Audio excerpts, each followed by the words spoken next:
그러면 이제 어떻게 되느냐? 보험사만 믿고 있다가 이제 바로 경찰에서 검찰로 송치돼 버려요. 경찰에서 검찰로 송치하면 검찰에서 저기 조정 들어가요. 보통 통상 검찰 조정기관이 그 조정위원회가 연례 조정해요.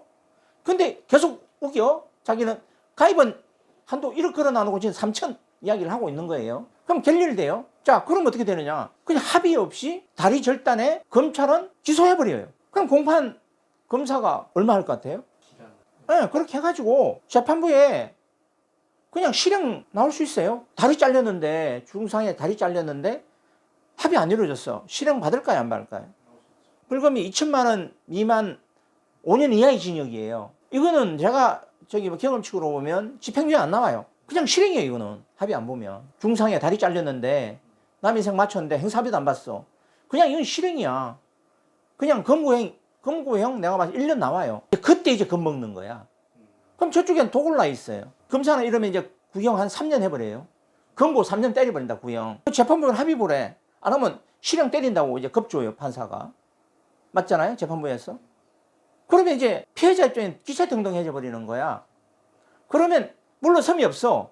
1억 3천 내나 안 내면 안 해. 그러면 1억이 합의 볼 거, 운전자 보험 합의 볼 거, 거기다 3천만 원 더 보태가지고 합의 봐야 돼. 그러니까 정확하게 이 가해자분들도 믿어야 돼. 세상에 믿을 수 있는 사람은 자기 편인 변호사밖에 없는 거고, 뭐 이 형사사건에 개입할 수 있는 절대적 자격을 가진 자는 변호사밖에 없으니까 변호사의 말을 믿어야 돼. 변호사 소속되어 있는 실무 책임자의 말을 믿어야 되는 거예요. 지원자 보험사의 이야기, 착한 보험사 것처럼 하나 미소를 지면서 거짓말하고 뭐 이런 이제 상담원도 있다라는 거죠. 교묘하게. 그러면 이제 눈탱이 맞는 거예요, 가해자가. 그래서 합의 못 보는 경우도 많고, 요즘은 이제 너무 피해자들이 잘 알아가지고, 자, 여기서 우리는 한 가지 따라야 돼. 운전자 보험의 교통사고 처리 지원금에 쌍방 형사 합의를 보는데 과연 갑은 누구인가? 라는 질문을 던져놓고 한번 하두를 던져놓고 이야기를 한번 해볼게요.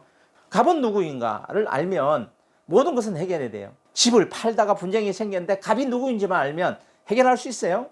폭행 사건에 폭행에 막 엄청 복잡한 내용이 있는데 분석해서 갑이 누구인지만 알면 해결이 가능해요. 자, 교통사고 처리 지원금, 가해자와 피해자가 있는데 누가 갑이냐에 대한 부분에 키워드는 뭘까요? 좀 복잡한 개념이 들어가요. 자, 이렇게 질문하면 답 못하실 거예요. 어차피 못할 거 알고 내가 질문한 거예요. 교통사고에서 구속이 되느냐 안 되느냐를 중간 접점에 놓고 이야기를 풀어보는 거예요, 실무적으로. 자, 피해자가 있어요. 8주 진단 나왔어요. 단순히 신호위반 했어요. 그리고 초범이에요. 자, 이 상태에서 12대 중과실이에요. 신호위반 12대 중과실 맞죠? 자, 이 상태에서 경찰은 당연히 송치하겠죠. 검찰이 송치했었는데 합의를 보고는 안 하건 통상 기소해요. 자, 그럼 여기서 하나 보자고. 합의를 안 했을 때 검찰이 기소를 해서 검찰이 구형은 얼마나 할까요? 뭐 한 6개월 정도 검구형이라고 하겠죠. 최대 1년으로 잡겠죠. 그럼 판사가 그거 받고 판결을 뭐 어떻게 할까요? 통상 집행유예. 예를 들어서 검고 6개월에 집행유예 1년. 이게 통상이에요. 자, 아니면 성실하게 뭐 노력은 했다. 합의는 안 이루어졌으나 합의 보려고 노력은 했다.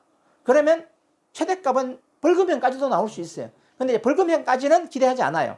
집행유예로. 근데 집행유예가 뭐예요? 그냥 일상생활에서 생활하면 아무 탈 없이 그냥 지나가는 거예요. 그러면 가해자가, 여기서 이제 포인트는, 가해자는 이거 12주 진단 받았는데 운전자 보험 8천만 원에 가입돼 있어요. 자, 누가 갑이에요? 그래서 피해자가 막 고개 세우면서 내 갑이라고 주장할 필요는 없다라는 거죠. 그래서 각갑이 되는 거예요. 여기서도 이게 있어요. 그래도 가해자는 합의를 보는 게 좋겠죠. 근데 가해자 입장에서 좀 큰 사고를 이야기를 한번 해볼게요. 또 하나의 갑의 개념이 또 적용이 돼요. 자, 사망사고예요. 제일 힘든 게 사망사고에 가해자를 변호할 때가 가장 힘들어요. 왜냐하면 합의 안 되면 무조건 구속이라는 걸 알고 있기 때문에. 뭐 예를 들어서 피해자하고 가해자가 똑같이 신호위반을 했다. 가실이 피해자에게도 한 40% 있다. 그러면 이게 가실이 조각되기 때문에 좀 형량이 확 줄어서 감옥까지는 안 갈 수 있어요. 근데 그렇지 않고 사망사건을 냈다. 하면 이건 무조건 구속이에요. 징역 1년, 2년 그냥 살아. 징역이 아니에요. 사망사건 공고행위예요. 공고행 1년, 2년 살아요. 실제로 감옥 가신 그런 분들도 계세요. 우리가 가해자를 감옥 보낸 적은 없어요. 어떻게든 일을 잘했으니까. 우리가 피해자인데 가해자가 감옥 간 사람들 꽤 있어요. 상대측 변호사가 잘못했겠죠. 하여튼 합의도 안 이루고 있어요. 자, 이때 갑이냐 어리냐의 부분이 있는데 왜 운전자 보험이 사망사건 2억이라는 큰 금액을 합의금으로 하도로 던져놨을까? 형사합의에는 금액이 정해진 게 없어요. 부르는 게 값이고 또 거꾸로 얘기하면 부르는데 안 해버리면 끝나는 거예요. 형사합의는 정해진 금액이 없다라는 거죠. 꼬무줄도 그렇게 큰 꼬무줄이 없어요. 여기 이게 있어요. 왜 그런 금액을 올려놨냐? 형사합의금이 왜 이렇게 높게 책정이 될 수밖에 없었느냐? 이전에 운전자 보험이 없을 때, 초창기 때, 지금도 마찬가지예요. 제가 운전자 보험 없을 때 합의를 좀 이따가 설명을 해드릴 건데, 자, 피해자가 재산이 많아요. 한 50억 재산이 있어요. 30억 재산이 있어요. 자기 엄마가 돌아가셨어. 교통사고로. 그러면 1억이 합의 보자 그러면 볼 것 같아요? 저 감옥 나버려 저거. 저놈의 새끼. 사과도 안 하고 좀 못된 놈의 새끼. 합의 안 봐버려. 근데 통상의 대부분의 사람들이 50억 재산이 없어요. 기껏 해봐야 많아봐야 이리저리 살다 보니까 애들 교육시키고 하다 보니까 재산 쌓아놓은 거는 실질적으로 집 한 채 있고 현금 한 3억, 5억. 대부분의 사람들이 그것도 중산층, 상위층이나 그래요. 자, 이런 사람에게 2억은 큰 돈이에요. 그럼 욕심나. 그러면 합의금 2억 제시하면 제가 지금까지 경험치로 보면 거의 다 받아. 거의 다 받아. 2억이면. 그 이상 요구하다가 캔슬될까봐 2억에서 수도비야. 다 받아요. 그 금액이 2억인 거예요. 이해되셨죠? 그러니까 행사합의는 그러면 이제 이렇게 되는 거예요. 각 값은 동일해진 거예요. 각 값이. 근데 나는 재산이 아주 많은 사람이야. 그러면 재산 아주 많은 사람이 갑인 거예요. 가해자는 2억 보험을 들어놔도 이제 그때는 을이 돼버리는 거예요. 이 갑을의 관계를 잘 정리해서 합의를 만드는 절충의 전문가가 이제 개입해야 된다는 거죠. 절충이 해야 돼요. 제일 어려운 게 운전자 보험 들었음에도 피해자들이 더 큰 금액을 요구한다는 그 부분에서 어려움이 요즘은 생겨요. 이제 운전자 보험은 안다 이거죠. 금액도 TV에서 하도 말하니까 이젠 다 알아. 금액을. 그러니까 자기가 다치면 얼마 주세요까지 나와버려요. 그리고 거기다 추가 주세요 나와.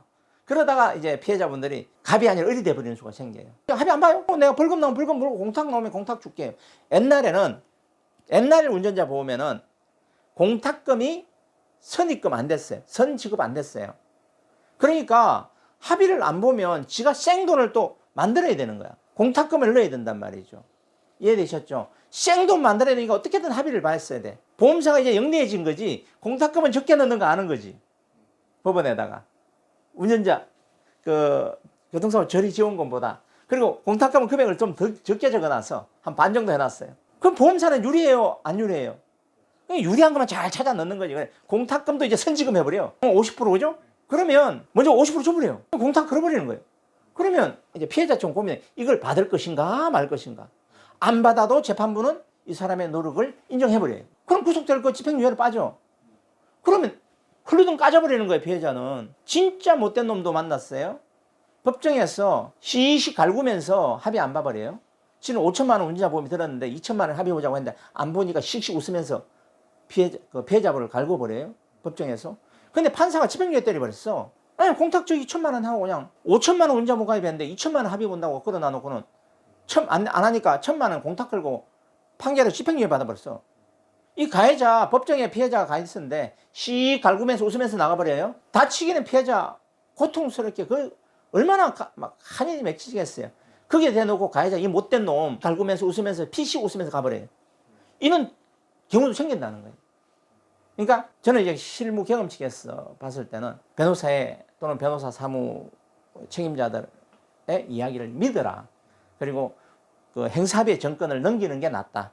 본인의 피해를 회복하기 위한 마음의 위로금을 더 많이 받고자 하는 것. 그 형사의 위로금을 더 많이 받고 싶은 것은 사실인데 접점을 찾아야 된다는 거예요.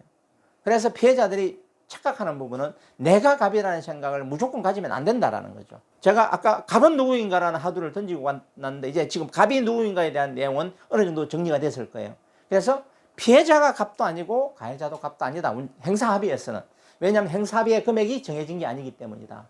이렇게 보시면 돼요. 그래서 그런 접점을 찾아내면 될 것 같고, 우리가 이제 운전자 보험에서 비용 손해 관련 특별약관 안에 다 들어있는 거예요. 비용 손해 특별약관 안에 들어있는 것들을 지금 이야기하고 있는 거예요. 그 안에는 실질적으로 교통사고 처리지원금, 그 다음에 변호사비, 변호사 비용이죠. 다 비용에 대한 부분이에요.